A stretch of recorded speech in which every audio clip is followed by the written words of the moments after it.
Hi and welcome back to a midweek video. I feel I need one of those film things that goes take two. Already recorded this video once today and actually put it up, and thanks to a couple of people who responded quite quickly, we were told that the volume, the sound, muted halfway through the video. So although I was sitting here moving my lips, not a lot that made sense could be heard. So this is our second take, and I'll just try and remember everything I said and repeat it in some sort of way. I'm going to start the same way I started the other video, by showing you this. It's a washing up bowl from Lakeland. It's got legs and a plug hole that you can open. This was a gift this week from my friend Val. Not that I need something to wash my dishes in, I said this on the previous video, because I've got quite a big stainless steel sink and I like to wash my dishes and then clean my sink. But this is a great aid for me to wash vegetables and fruit and salad, because then I can open the plug hole, drain any excess water, and it also catches in the bottom any bits of debris.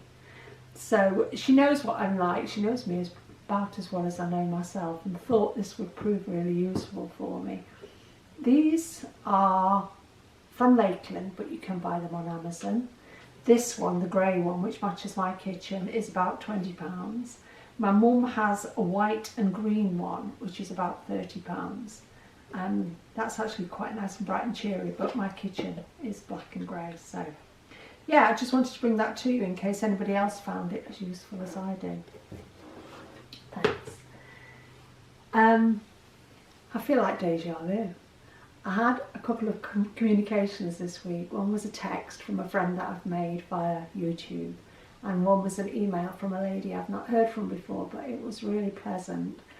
The lady was saying, I'm not going to give her name, that's not fair, because I didn't tell her first of all, but she was saying that she'd like a bit more clarification about how I'm doing the plan as Slimming World. And I think really basically she wants to have a go. She likes pulses and grains. She wants to include them more into her plan.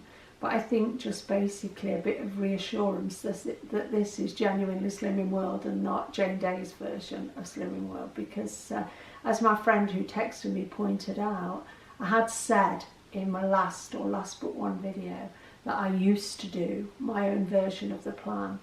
And I think really, as I say, this is clarification that what I'm doing today, although it's whole food plant-based, or what some people might describe as vegan, it actually is still food optimizing, it's still 100% Slimming World, and I'm not abusing the Slimming World plan by reinventing it or reinventing the wheel and trying to say this is what Slimming World think you should do, while actually teaching you what I find convenient to do. So I asked Joe to make me this board to illustrate what I'm doing and how it fits within food optimizing. Can you zoom in a bit on that? Yeah, hopefully it's not. Yeah, we're not sure why the camera cut out before, so I think Joe's a bit reluctant to touch anything. So right, a while ago, whilst watching Chef AJ, I heard Chef AJ say, you can eat anything on a whole food plant-based diet to the left of the red line. And this illustrates what is to the left of the red line. So over here, we have the red line. To the left of that red line, as you're looking at it, we have vegetables, grains, beans, fruit. Yep. Yep.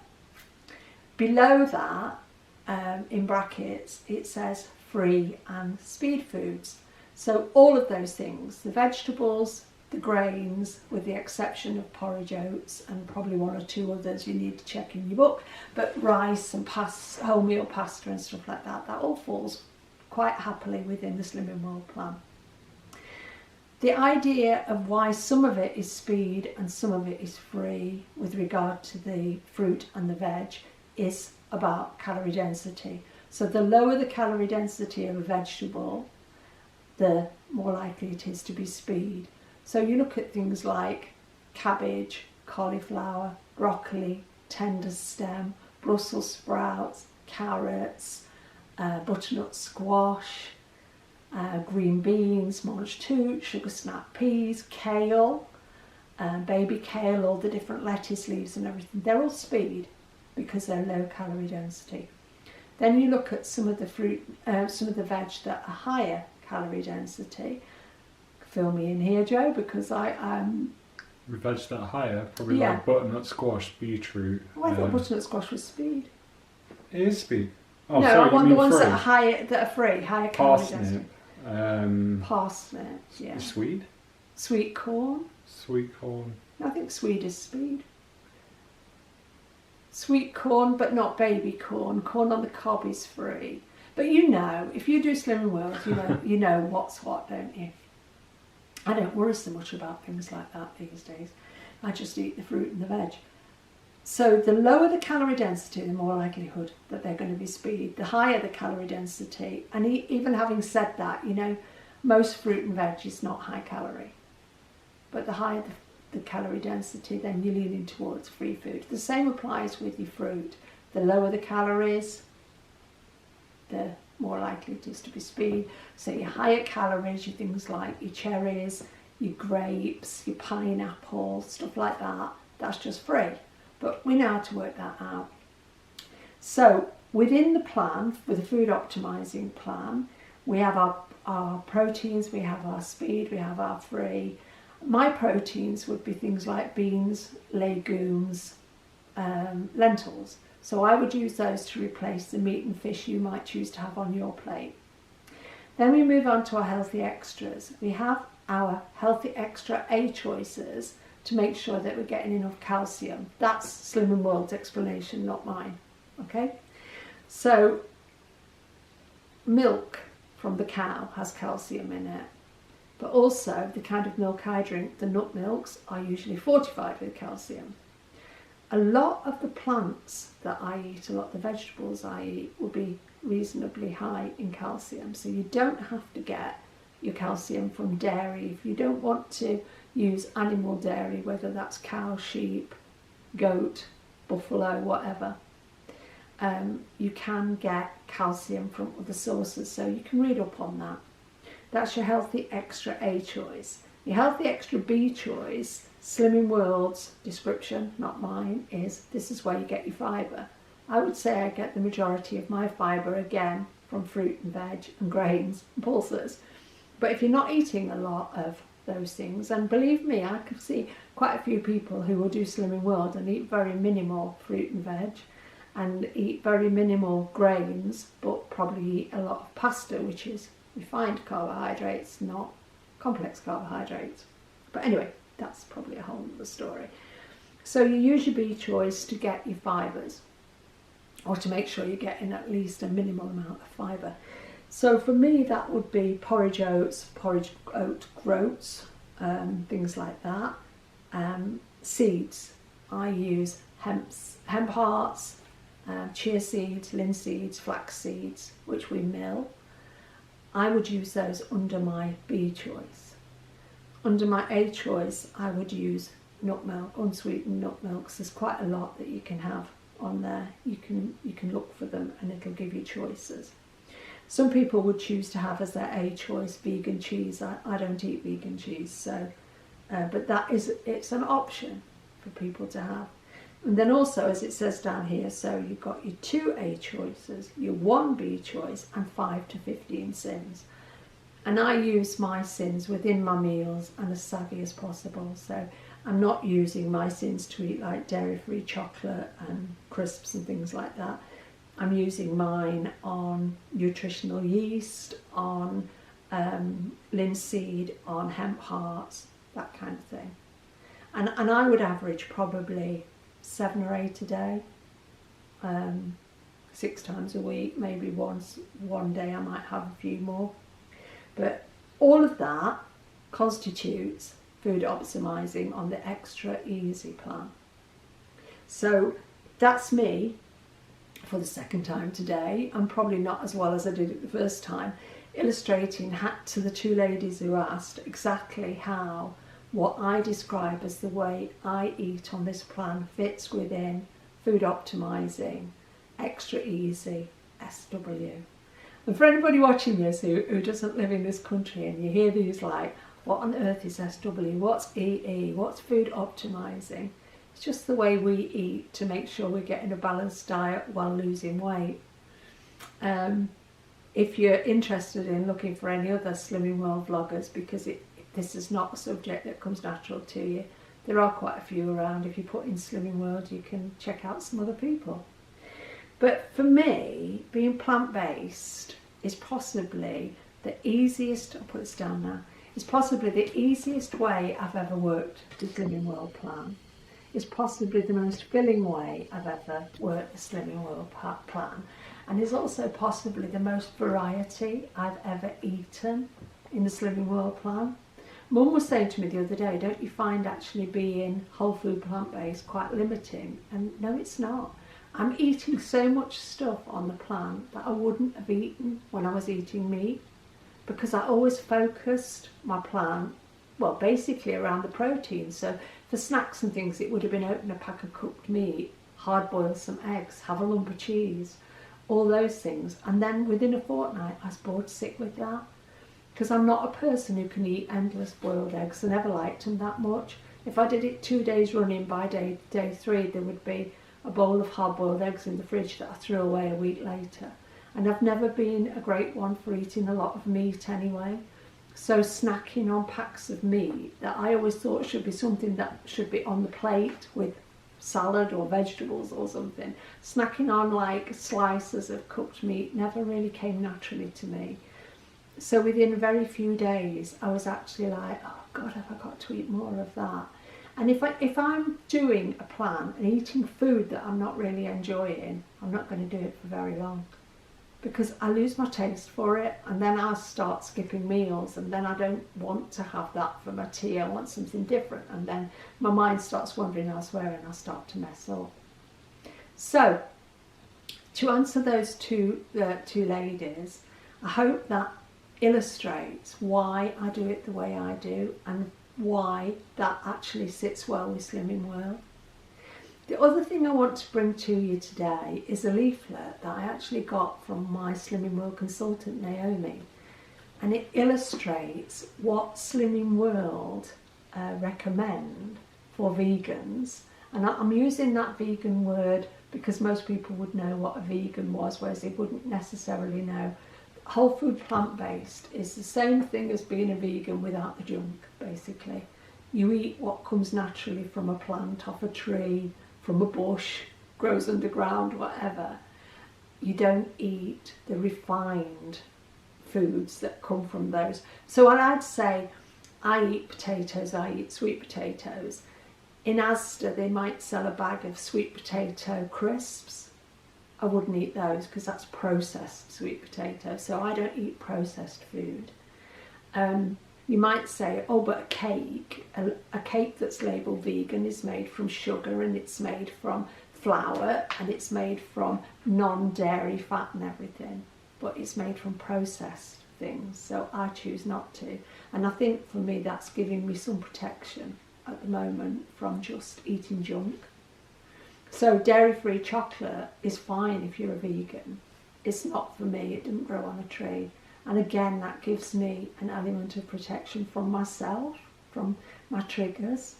Because one of the things I did mention the first time round was about eating nuts on this plan.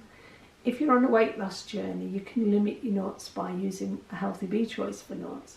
But a lot of the plant-based doctors like Greger and McDougall and Barnard and that would say be careful, and AJ says as well, be careful with the amount of nuts you eat if you are trying to lose weight, because although they're healthy, they're very high in fat.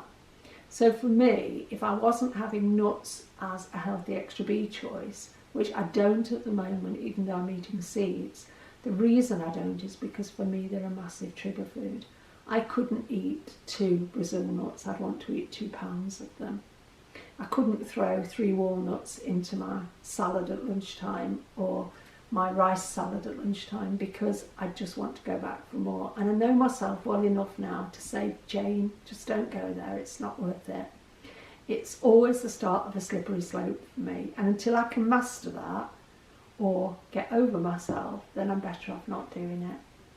Now I'm fine with hemp hearts and the chia seeds, the linseeds and the flax seeds that Joe mills, even though the hemp hearts are like a bit nutty tasting.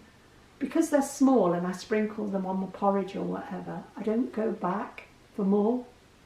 So I can sim those or have them as a healthy extra V choice. So with me and nuts, it's love-hate relationship at the moment. I would love to eat them, but I hate the effect that has on me, and I hate the way I feel when I've overindulged. Anyway, turning back to Slimming World and this leaflet that Joe is going to put in front of the camera now. Oh, I've already done it. You've already I've done already it, had sorry. it, yeah, sorry. The reason I got this from Naomi was because I thought that if I stopped eating meat, that Slimming World might have 1 or 2 recommendations or suggestions that they put in there for health protections, etc. So I just want Joe to go through the leaflet with us. As I said at the start of the last video, we had not at that stage read this leaflet. Of course we have now, because we read it a couple of hours ago, putting it on a video. But we'll just kind of go through it again, and I'll add in 1 or 2 thoughts of my own. But basically, I am reasonably impressed with this leaflet. So go, Joe. Okay. Food optimising with a vegan lifestyle. We know our vegan members are keen to know how Slimming World fits with a vegan lifestyle. And the good news is if you haven't already discovered, that food optimising, sorry, I haven't got my glasses on, that food optimising is the most flexible and generous eating plan around. The massive variety and choice of free foods means that it can be adapted to suit every dietary preference or requirement, including a vegan diet. There's plenty of choice on the menu. Most fruit and vegetables are free, as well as pulses, potatoes, rice, pasta, tofu and some meat alternatives like canned jackfruit and seitan. Can I just add a couple of things in there? Tofu. Now, if you look on the app, some tofu is free, but it isn't all. And we just checked for the one that we use.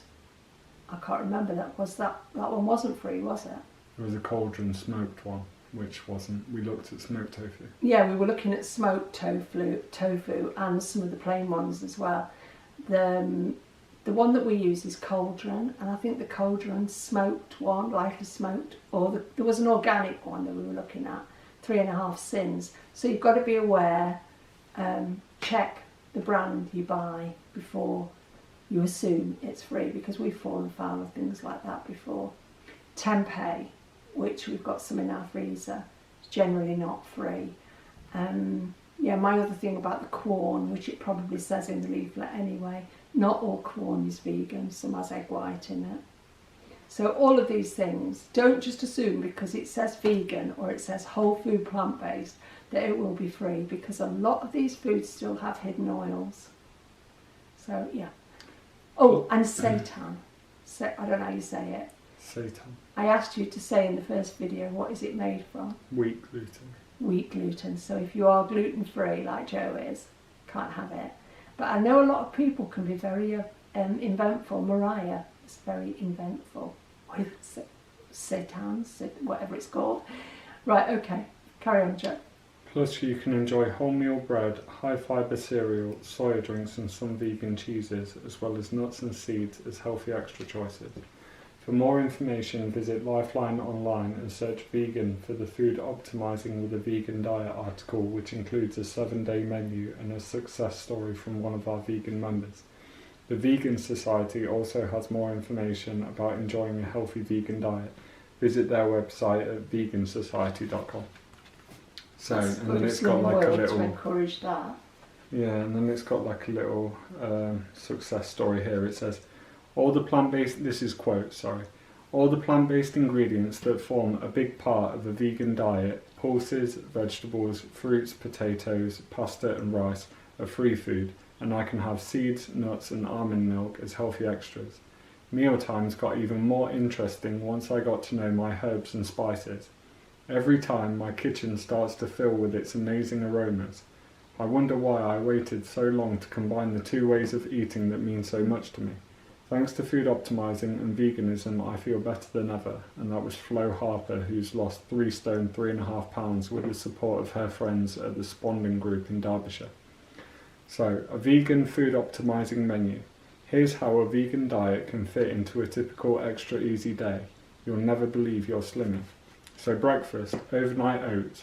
Layer 40 grams of oats with soya yogurt, brackets, plain and unsweetened with added calcium, and mixed fruit in a jar or bowl and chill overnight.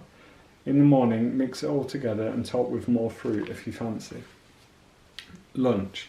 Top a baked sweet potato with homemade veggie chilli made with peppers, red kidney beans, tin chopped tomatoes, onions and jalapenos. Top with a dollop of plain, unsweetened, dairy-free soya yogurt and sprinkle with fresh coriander. Dinner. Make your own tagine with diced butternut squash, red peppers and onions, tin chopped tomatoes and chickpeas, 25 grams of dried apricots for 2.5 sins and vegan chicken-style pieces.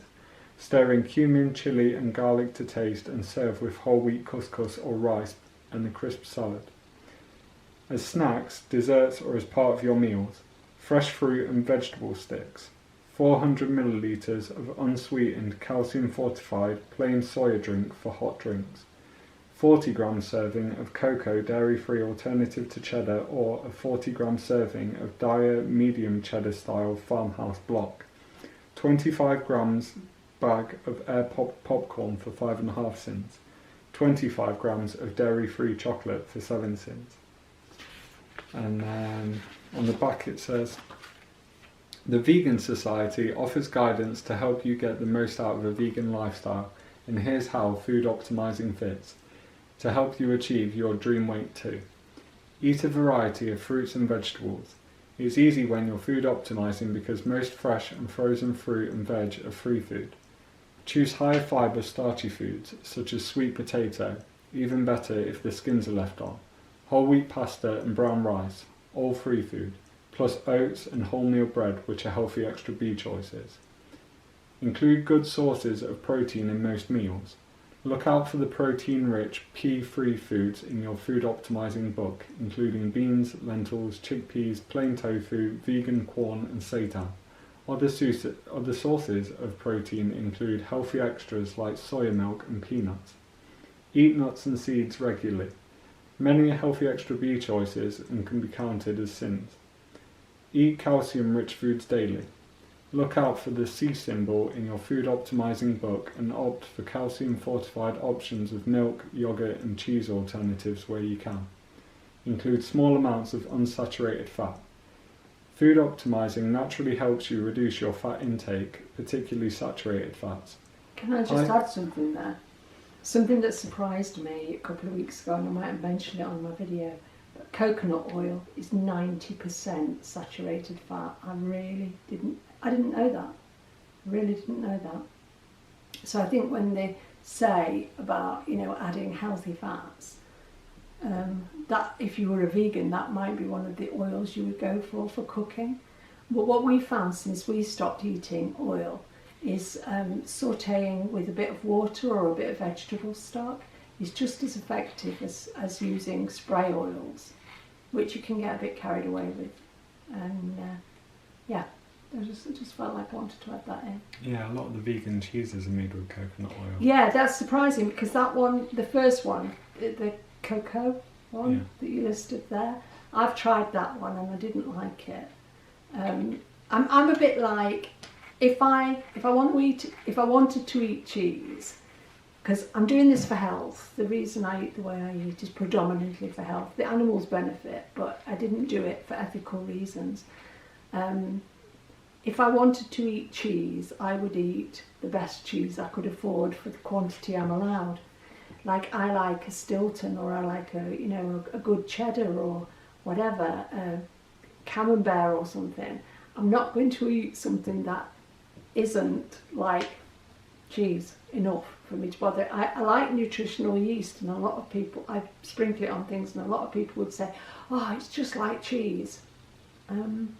It might be if you haven't had cheese for a long time, but to me it's not just like cheese. everybody's taste is different. Some people will love these vegan cheeses made with coconut. A lot of people make vegan cheeses with cashew nuts, which for us would be very high sins.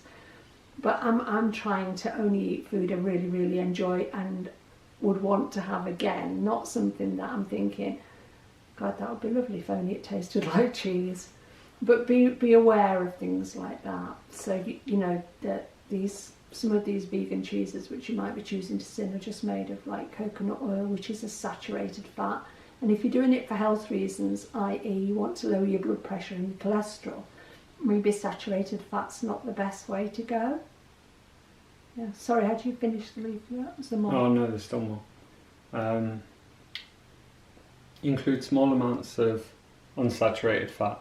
Food optimizing naturally helps you reduce your fat intake, particularly saturated fats. High-fat foods are always counted as sins. Carefully That was controlled something I with- didn't pick up. Sorry to interrupt you again, but that was something I didn't pick up on the first time we recorded this morning. Food optimizing naturally helps you to decrease your fat. I wish they'd do a bit more to naturally help you decrease your sugar, because that's where I am struggling.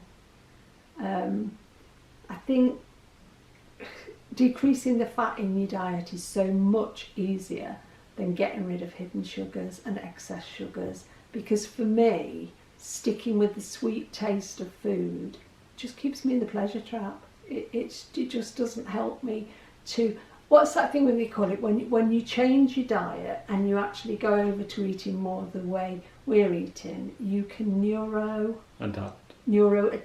It's something that happens within your brain, and your taste actually naturally adapts. Now, when I first went whole food plant-based, it didn't take long at all for my taste to neuroadapt. And I was eating fruit and I was like, my goodness, I didn't realise a cherry could taste like that. I didn't realise an apricot could taste this good. I didn't realise a fig off the tree in my friend's garden would be so amazing and all that. One bit of sugar and you can wipe that out. So the next day you'll go and you'll take a bite out of that amazing piece of fruit you had yesterday, and it just doesn't taste right, does it, Joe? No. Because it was quite funny, we've experienced that in the last couple of days. So you really do need to neuroadapt, and I think the best way to do that is by letting go of artificial sweeteners and sugars and things, to give your brain a chance for your taste to change. Because whenever I am stuck in having some sugar, like I've had a massive revelation with regard to the beetroot I was talking about on Saturday's video. Got 8 dislikes on that video because people probably think, oh, she's off on one again. Another tiny bit of information that doesn't really count for anything. Well, it doesn't matter if it counts for anything for anybody else, it counted for me. And I might come back on Saturday and explain how and why and how that developed. But if I want my brain to neuroadapt and my taste buds and my gut microbiome to change, then I've got to work at this, because I don't want to be having the same battles in another 2 years that I've had this week. And there's a lot of really relevant information out there. Somebody recommended a book to me this week which is called FA. What does FA stand for, Joe? Food Addicts in Recovery Anonymous. Food Addicts in Recovery Anonymous. Never heard of the organisation. A couple of weeks ago, somebody on my video asked me had I got the big book of Alcoholics Anonymous, and I said, yeah, I've read that for probably the last 25 years, on and off. And I was looking through it the other day, and I said to Joe, will you have a look for me on Audible and see what other 12-step books are available? And this FA came up, and as I say, I've never heard of it, so bought it.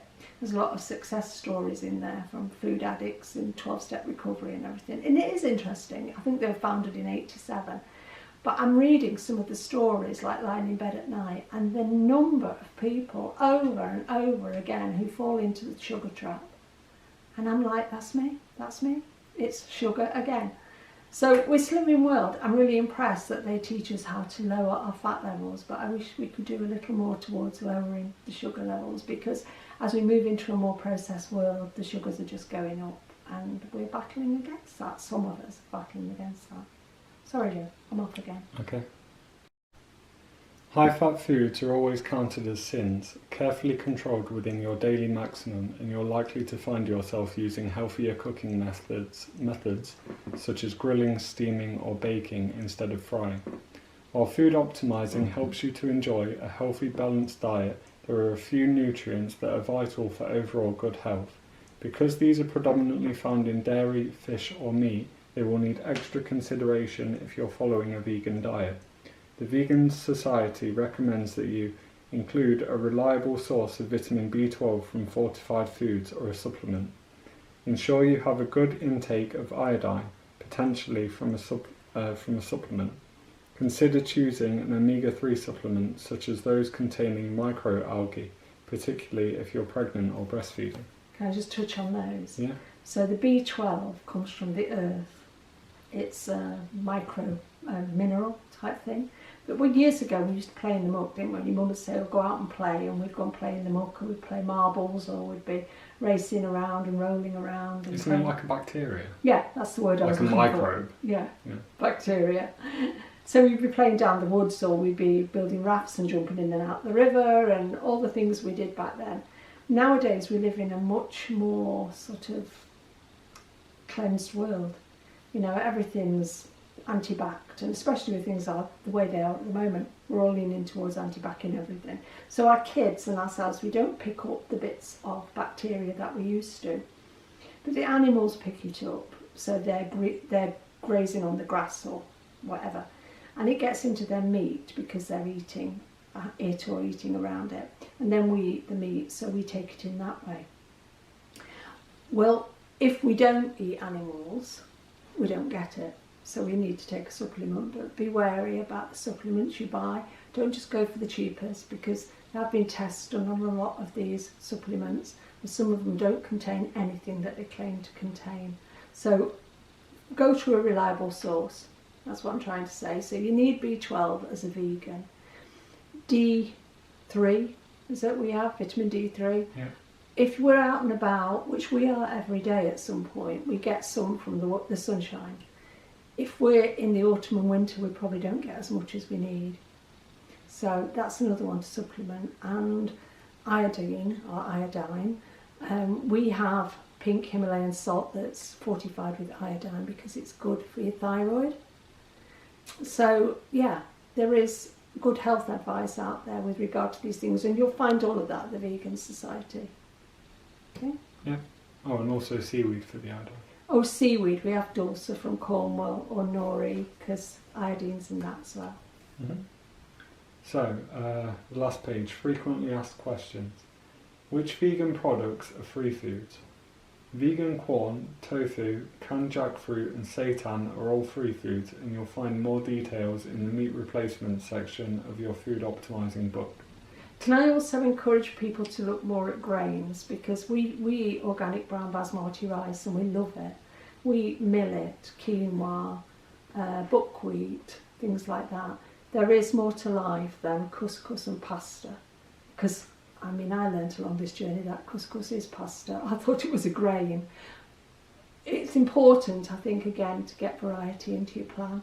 And personally, I find buckwheat and brown rice and things a lot more filling than the white variety. And couscous and pasta just leave me hungry. That might just be me, or it might be the fact that it's had all the fibre stripped out of it. Most of the nutrients have been removed. They will put some of those back. But if you think about white rice and white pastas and things, there's no fibre in it. Fibre's calorie free, but it fills you up.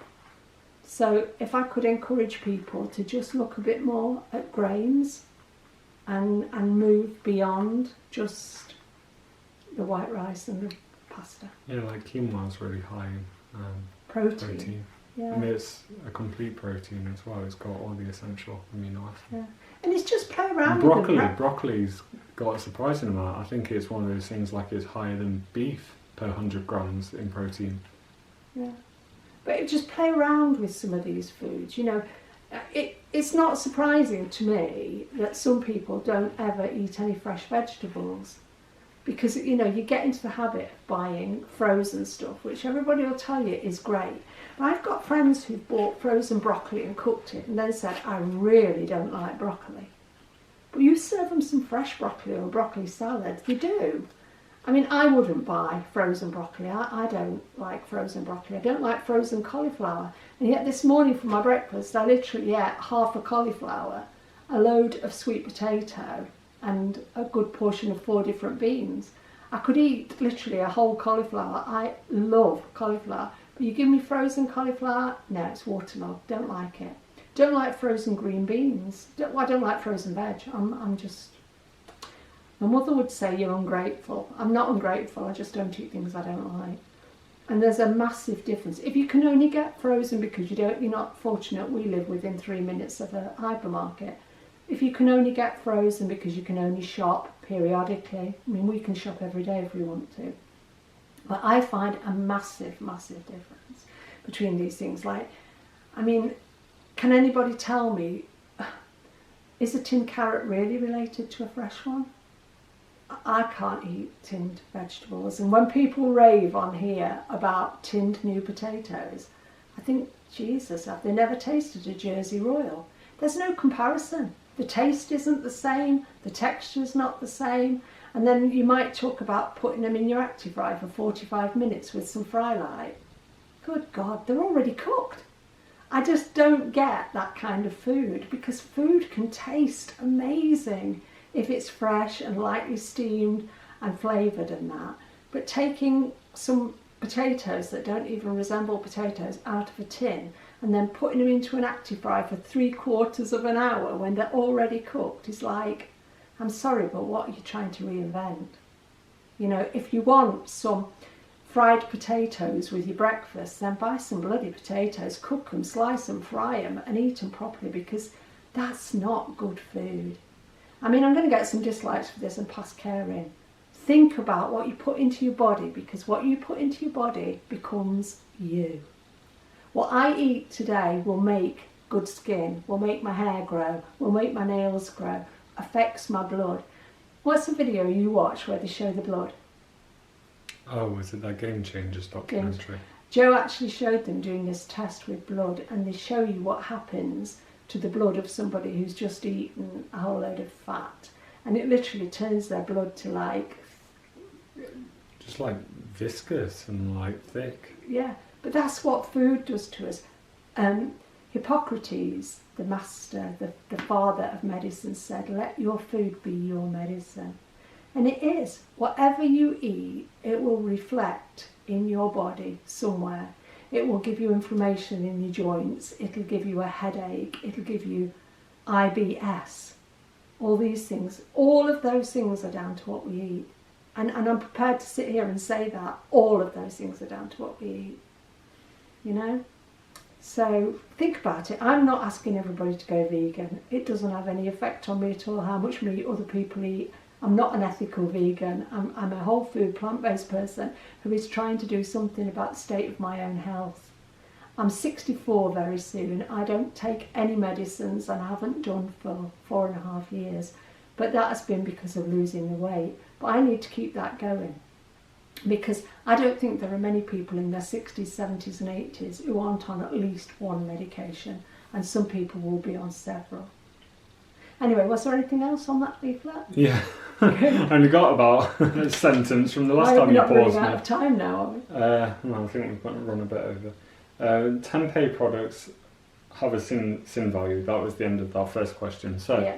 Why are there only a few dairy-free cheeses included as healthy extra A choices? Most dairy-free cheeses don't have enough calcium to be counted as a healthy extra. However, there are now 2 dairy-free cheeses that have been fortified with the same level of calcium as dairy cheese.